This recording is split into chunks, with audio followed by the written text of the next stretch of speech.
अस्सलाम वालेकुम वरहमतुल्लाह। दोस्तों, आज मैं आप लोगों को बड़ी मज़े की चीज़ बताने लगा हूँ। ये एक तिल की फसल काश्त की हुई है और यहाँ पे हम मालूम करेंगे कि इस तिल की फसल को मज़ीद यूरिया यानी कि नाइट्रोजन की ज़रूरत है या नहीं है। तो मैं आपके सामने यहीं खेत में जो है इस किट की मदद से मालूम करूँगा कि इसमें नाइट्रोजन की मज़ीद ज़रूरत है या नहीं है। और यहीं से हम सैंपल लेंगे और साथ में हमारे पास ये एक ज़मीन खाली पड़ी है। कंपैरिजन के तौर पे, मुकाबले के तौर पे मैं यहाँ से भी सैंपल लूँगा और इन दोनों जो है जो सैंपल होंगे मिट्टी के, उनका हम देखेंगे कि इसमें नाइट्रोजन की कमी है या नहीं है, या इसमें जो खाली ज़मीन जहाँ से गंदम जो है वो काटी जा चुकी है वहाँ पे नाइट्रोजन की कमी है या नहीं है। तो आए सबसे पहले हम ये उगी हुई जो तिल की फसल है इसमें से सैंपल इकट्ठा कर लेते हैं और फिर जो है आगे इसका तजिया करते हैं। तो मैं यहाँ दूर नहीं जाता, यहाँ से तकरीबन 4-5 कदम आगे जाने के बाद जो है वो मैं यहाँ से सैंपल ले लेता हूँ। तो जी हम यहाँ से सैंपल ले ले हैं जी। तो ये मैंने सैंपल जो है यहाँ से इकट्ठा कर लिया है। अब हम वापस जाएंगे और इसके साथ वाली जो ज़मीन है वहाँ से भी सैंपल इकट्ठा करेंगे। ये जो जहाँ से गंदम जो है वो काटी जा चुकी है, तो इसका सैंपल भी मैं इसी पेज पे जो है वो ले लेता हूँ। इसको अच्छी तरह से साफ़ कर लेते हैं और यहाँ से जो है मैं जो है इसका सैंपल ऊपर से ले लेता हूँ, क्योंकि ये एक छोटा सा तजिया है तो एक सैंपल ही मेरे लिए काफ़ी होगा। तो ये मेरे पास 2 सैंपल मैंने ले लिए हैं, इनको मैं अलग-अलग रख चुका हूँ। और एक सैंपल मैंने ये वाला जो है ये उगी हुई फसल से लिया है और ये खाली ज़मीन से लिया है। तो आए इसका एनालिसिस जो है वो तजिया स्टार्ट करते हैं। दोस्तों, हम जो ज़मीन में नाइट्रोजन की मिकदार है वो इस सॉइल एनालिसिस किट की मदद से, जिसका नाम चीदैम है, मालूम करेंगे। इसके पीछे ये जो है पैमाना दिया हुआ है, इसकी मदद से हम जो है ज़मीन की पीएच, नाइट्रोजन, फास्फोरस और पोटाश मालूम कर सकते हैं। लेकिन आज के इस वीडियो में हम सिर्फ ये नाइट्रोजन मालूम करेंगे।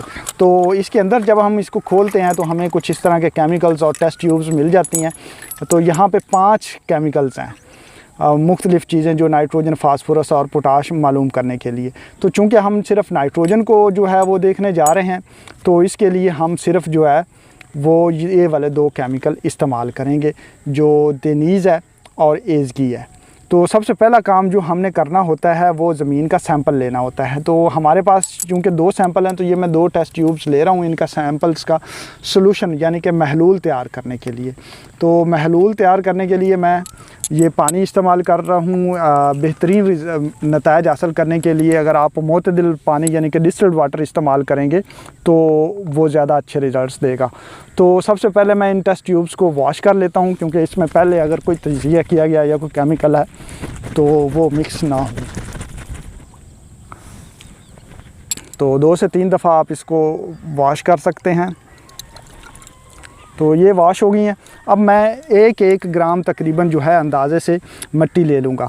तो यहाँ पे मेरे पास 2 टेस्ट ट्यूब्स हैं, मैं इनको याद रखूँगा कि मैं कौन सी में, ये एक में जो है वो ले रहा हूँ। ये जो खाली ज़मीन पड़ी है उसमें से 1 ग्राम मिट्टी का तकरीबन अंदाज़े से मैं 1 ग्राम ले रहा हूँ। और दूसरी जो हमारे पास ये जो सैंपल लेके आया हूँ तिलों की फसल से, तो वो उसका 1 ग्राम ले लेता हूँ। तो ये दोनों का 1 ग्राम लेने के बाद अब मैं इनमें 10 ml पानी दोनों में डालूँगा।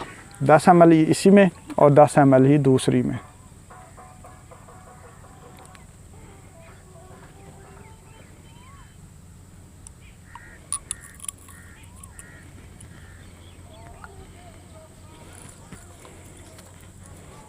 तो दोनों में दोस्तों 10-10 ml पानी डाल दिया। अब मैं इनको हल कर लेता हूँ, अच्छी तरह हल करने हैं। और जब ये अच्छी तरह हल हो जाएंगे तो हम इनको सैंपल को सेटल होने के लिए कुछ देर के लिए रख देंगे। तो हम इसको थोड़ी देर के लिए रख देंगे। इसमें खाली ज़मीन से लिया गया सैंपल है और इसमें जो है वो तिलों वाली फसल से लिया गया सैंपल है। तो मैं इन दोनों को जो है वो तकरीबन 10 मिनट के लिए रख देता हूँ, ताकि ये जो मिट्टी है इसमें हल हुई है वो नीचे बैठ जाए। तो 10 मिनट के बाद हम अगला जो है वो तजिया स्टार्ट करेंगे। दोस्तों 10 मिनट हो चुके हैं और आप देख सकते हैं कि ये जो मिट्टी है ये नीचे बैठ गई है और ऊपर जो है इसका महलूल हमें हासिल हो गया है। तो अब हम तजिया स्टार्ट करते हैं। तो सबसे पहले हम ये जो तिलों की ली गई मिट्टी है वहाँ से तजिया स्टार्ट करते हैं और इसमें से जो है हम तकरीबन 1 ml जो है वो पानी जो है वो एक दूसरी टेस्ट ट्यूब में ऊपर से शिफ्ट कर लेते हैं। तो ये 1 ml पानी जो है मैंने इसमें ले लिया और इसमें यहाँ पे 2 केमिकल है नाइट्रोजन को मालूम करने वाले, एक है ईज़गी और दूसरा है देनीज़। तो सबसे पहले हम ये देनीज़ डालेंगे। देनीज़ इसके 2 ड्रॉप्स जो है 2 कतरे हम इसमें डाल देंगे।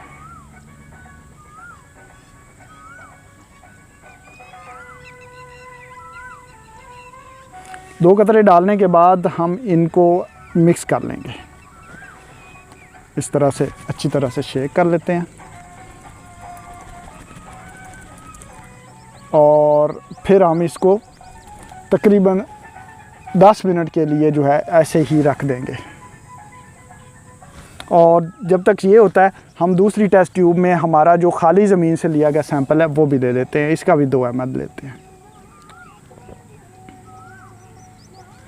तो ये है और इसमें भी देनीज़ के 2 कतरे जो है वो हम डालेंगे।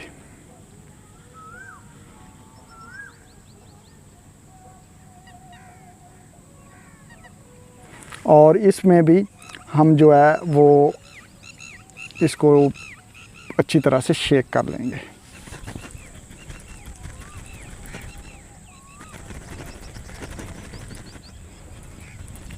तो अब हम इसको भी यहाँ पे रख देते हैं और 10 मिनट का टाइम हमें देना है इसको। और 10 मिनट के बाद हम इसमें जो है दूसरा केमिकल ये जो ईज़गी है ये डालेंगे। तो दोस्तों 10 मिनट हो चुके हैं और अब हम नाइट्रोजन का जो दूसरा केमिकल है ईज़गी इसमें डालेंगे। ईज़गी के भी हमने 2 ही कतरे इसमें डालने हैं। तो ये सबसे पहले मैं तिलों वाली मिट्टी जो है वो उस के महलूल में 2 कतरे जो है ईज़गी के डालता हूँ।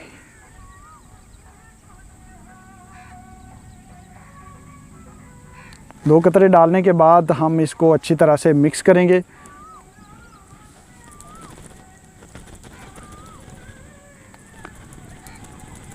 और मिक्स करने के बाद हम इसको 5 मिनट के लिए रखेंगे।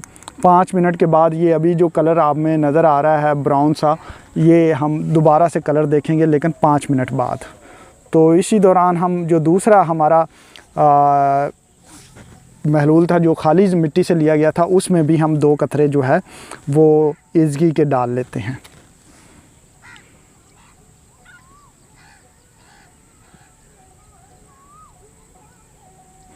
तो इसमें भी डालने के बाद हम इसका ऊपर से शेक करते हैं।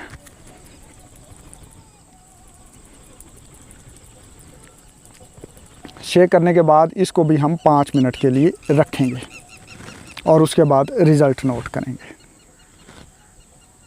और हम देख सकते हैं कि यहाँ पे हमारे पास ये तिलों वाली मिट्टी से लिया गया सैंपल है जो कि ग्रीन कलर का है और ये ब्राउन कलर का जो है हमारे पास जो खाली मिट्टी से लिया गया। जब हम इनको मैच करते हैं जो तिलों वाली ज़मीन से लिया गया है वहाँ पे हमें 200 और 500 के दरमियान जो है ये रंग मैच कर रहा है, जबकि जो खाली मिट्टी से लिया गया है वो 0 और 10 के दरमियान है।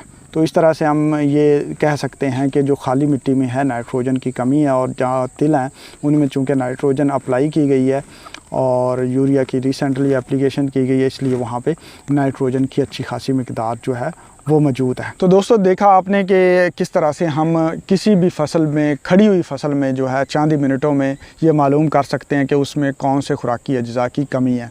ये जो किट है जो चिदैम के नाम से आ रही है, इसमें मिट्टी में मौजूद जो फास्फोरस, नाइट्रोजन और पोटाश मालूम करने के साथ साथ मिट्टी की pH भी मालूम की जा सकती है। और यहाँ पर मैंने आपके सामने सिर्फ नाइट्रोजन का जो है वो आज तज्जिया किया है। आने वाली जो वीडियोज़ हैं उनमें मैं बाकी न्यूट्रिएंट्स को मालूम करना भी सिखाऊँगा। अगर ये किट आप मंगवाना चाहते हैं तो मैं एक नंबर जो है स्क्रीन पे शेयर कर रहा हूँ, आप उन पे कॉल करके जो है ये किट घर बैठे TCS के ज़रिए मंगवा सकते हैं। कैश ऑन डिलीवरी की सहूलत भी देते हैं।